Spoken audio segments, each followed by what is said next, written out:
Hello, जय श्री राम। ओम नमः शिवाय। आज शिवरात्रि का दिन है। आप सभी लोगों को शिवरात्रि की बहुत बहुत शुभकामनाएं। अभी प्रीवियसली मैंने एक वीडियो अपलोड किया था जिसमें मैंने बताया था कि किसी भी इवेंट से रिलेटेड शुभ मुहूर्त हम किस तरीके से निकालते हैं, और इसको हम 1 या 2 मिनट में ही निकाल सकते हैं। तो मेरे पास 2 रिक्वेस्ट आई कि एग्जाम फॉर्म फिलिंग के फॉर्म के लिए हम शुभ मुहूर्त किस तरीके से पता करें, वो बताइए। तो मेरे पास एक दूसरी रिक्वेस्ट आई जिसमें मैंने एग्जाम में फॉर्म भरने के लिए शुभ मुहूर्त निकाला था। तो उसी का मैं यहाँ पर एक वीडियो बनाकर आपके सामने बताऊंगा कि हम किस तरीके से शुभ मुहूर्त निकालेंगे। पूरा प्रैक्टिकली मैं आपको एक्सप्लेन करूंगा, बिल्कुल जिसे कुछ भी नहीं मालूम वो भी शुभ मुहूर्त निकालना सीख जाएगा। और एग्जाम फॉर्म फिलिंग आप अपने बच्चों का फॉर्म भी किसी भी तरीके का भरते हैं तो मेरी ये एडवाइस है कि आप शुभ मुहूर्त निकालें, उससे बहुत फर्क पड़ता है। ऐसा मेरा पर्सनल एक्सपीरियंस है जो कि मैंने बहुत केसेस में देखा है कि आपको लास्ट मोमेंट की जो हेल्प चाहिए होती है, कहीं कहीं हम 1-2 नंबर से रह जाते हैं, या कहीं आपको लक की रिक्वायरमेंट होती है, सीट्स फिल होने वाली होती हैं और 1-2 नंबर आने से पहले ही सीट खत्म हो जाती है। तो आप यदि शुभ मुहूर्त में वो काम करोगे तो जो लास्ट आपको हेल्प चाहिए होती है वो यहाँ पर आपको मिलने वाली है। तो देखिए, मैं एग्जाम फॉर्म फिलिंग का मुहूर्त निकालने के लिए मैंने नेटिव से जो चीजें मैं लूंगा वो क्या लूंगा। मैं, यदि आपके पास उसकी कुंडली है या बर्थ डिटेल है तो ठीक है, नहीं भी है तो केवल इतना काफी है कि आप उसके मून साइन पता कर लीजिए कि चंद्रमा किस राशि के अंदर है। तो जिस नेटिव का मैंने मालूम किया उसका चंद्रमा लिब्रा राशि के अंदर है, और चंद्रमा किस नक्षत्र के अंदर था बर्थ का तो वो भी मैंने पता कर लिया। जिसको जन्म नक्षत्र बोलते हैं तो वो इनका स्वाति नक्षत्र में था, जिसका लॉर्ड राहु है। ये चीज मैंने इसकी नोट कर ली। तो मुझे मून पता चल गया, तो मून से मैंने एक कुंडली बना ली और मून को उसकी लग्न में रख दिया। लिब्रा साइन की कुंडली बना ली और मून को लग्न में रख दिया। दूसरा काम क्या किया मैंने कि उसका जन्म नक्षत्र मुझे स्वाति पता लगा, वो राहु का नक्षत्र है। तो यहां पर मैंने केवल प्लेनेट्स को प्लेस किया विंशोत्तरी दशा के ऑर्डर में। राहु के बाद जुपिटर आता है, फिर सैटर्न आता है, फिर मरकरी आता है, फिर केतु आता है, फिर वीनस आता है, फिर सन आता है, फिर मून आता है और फिर मार्स आता है। तो हमें क्या करना है, सबसे पहले ये पता कर लेना है कि कौन कौन से नक्षत्र नहीं होने चाहिए जिस दिन मुहूर्त है, या कौन से नक्षत्र होने चाहिए। दोनों चीजें एक साथ पता चल जाएंगी। नेटिव का जन्म नक्षत्र स्वाति है तो उससे तीसरा 1, 2, 3 सैटर्न, पांचवा केतु और सातवां सन, इनके नक्षत्र इस नेटिव के लिए शुभ नहीं होंगे, अशुभ होंगे। तो हमें इन नक्षत्रों को अवॉइड करना है। सैटर्न के तीनों नक्षत्रों को यदि अच्छा मुहूर्त चाहिए तो, केतु के तीनों नक्षत्रों को और सन के भी तीनों नक्षत्रों को आपको अवॉइड कर देना है। यदि आपको बिल्कुल ही मुहूर्त नहीं निकलना है तो इनके आखिरी वाले 3 नक्षत्रों को आप यूज कर सकते हो, आखिरी वालों को। मगर मैं आपको एडवाइस यही करूंगा कि आपके पास यदि टाइम है तो ऐसा मुहूर्त निकालना है जिसमें कि जो उसका जन्म नक्षत्र जिस भी प्लेनेट का है विंशोत्तरी दशा में उससे तीसरे, पांचवें और सातवें ग्रह के नक्षत्रों को आप बिल्कुल अवॉइड कर दीजिए। तो यहां पर मैं सैटर्न, केतु और सन के नक्षत्र को अवॉइड करूंगा। इसे हम बोलते हैं तारा शुद्धि। तो जन्म तारा से तीसरा तारा, पांचवा तारा और सातवां तारा अच्छा नहीं होता किसी भी काम के लिए, इसलिए इन्हें हमें अवॉइड कर देना है। अब मुझे पता चल चुका है कि मुझे सैटर्न के नक्षत्र अवॉइड करना है, केतु के अवॉइड करने हैं और सन के अवॉइड करने हैं। इसके अलावा जो भी नक्षत्र है वो ठीक रहेंगे। दूसरा हम करेंगे चंद्र शुद्धि, उसे मैं बाद में बताऊंगा। अब मैंने क्या किया, मैं मोबाइल ऐप पर गया और मोबाइल ऐप पर मैंने डाला कि मार्च 2024 में शुभ मुहूर्त for filling of exam forms. आप डालोगे तो वहां पर कई वेबसाइट है, आपको कोई ऐप लेने की जरूरत नहीं है, सीधा ही गूगल से मुझे पता चल गया कि शुभ मुहूर्त जो है वो 8 तारीख को ही निकल रहा था। 8 तारीख को ही मुझे निकालना है था, आज ही शिवरात्रि के दिन। तो शुभ मुहूर्त के ये टाइमिंग्स उसमें डले हुए आए 8:55 से 10:30, इसके बाद 14:40 से लेके 17:01 और इस तरीके के कई सारे टाइम आ गए। तो इन टाइमों पर मैंने देखा कि आज 8 मार्च को चंद्रमा का कौन सा नक्षत्र है। तो 8 मार्च को चंद्रमा का नक्षत्र मैंने देखा तो अप टू 10:30 मॉर्निंग में वो श्रवणा नक्षत्र है। अप टू 10:30, और इसके बाद धनिष्ठा शुरू हो जाता है मॉर्निंग में 10:30 के बाद। फिर मून की स्थिति देखी तो अप टू 9:30 वो कैप्रिकॉन में है मून, 9:30 PM सॉरी, इवनिंग तक, और उसके बाद एक्वेरियस में आ जाता है। तो चेंजेस हो रहे हैं, तो मैंने चेंजेस भी नोट कर लिए। आज की डेट में मैंने देख लिया, सुबह 10:30 बजे तक जो नक्षत्र है वो श्रवणा है चंद्रमा का, और इसके बाद 9:30 तक इवनिंग में वो कैप्रिकॉन राशि में है, और उसके बाद एक्वेरियस राशि में आ जाता है।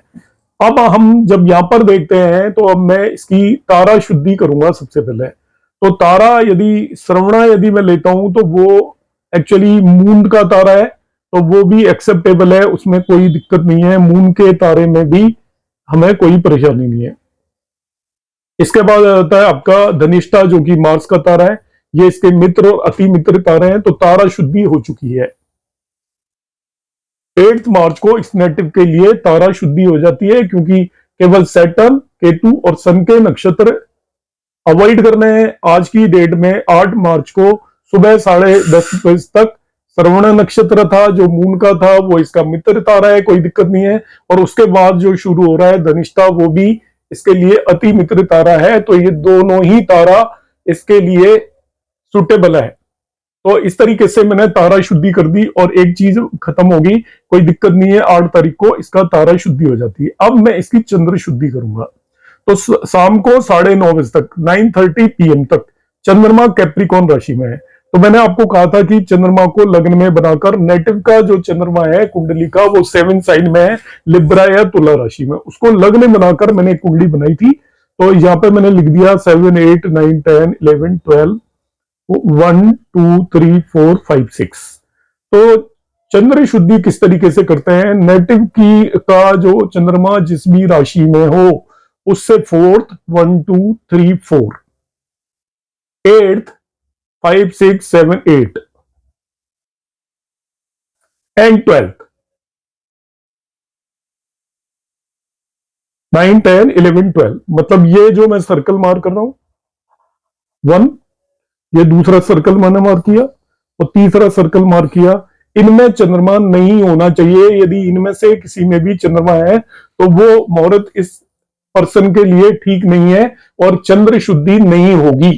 तो मैं देखता हूं शाम को 9:30 बजे तक, 9:30 तक चंद्रमा 10 साइन में है, कैप्रिकॉन में है, इसलिए 9:30 तक चंद्रमा आपका प्रभावित है या पीड़ित है, इसलिए चंद्र शुद्धि नहीं होगी। इसलिए 8 तारीख को शाम को 9:30 बजे तक चंद्र शुद्धि की वजह से कोई भी मुहूर्त नहीं बनता।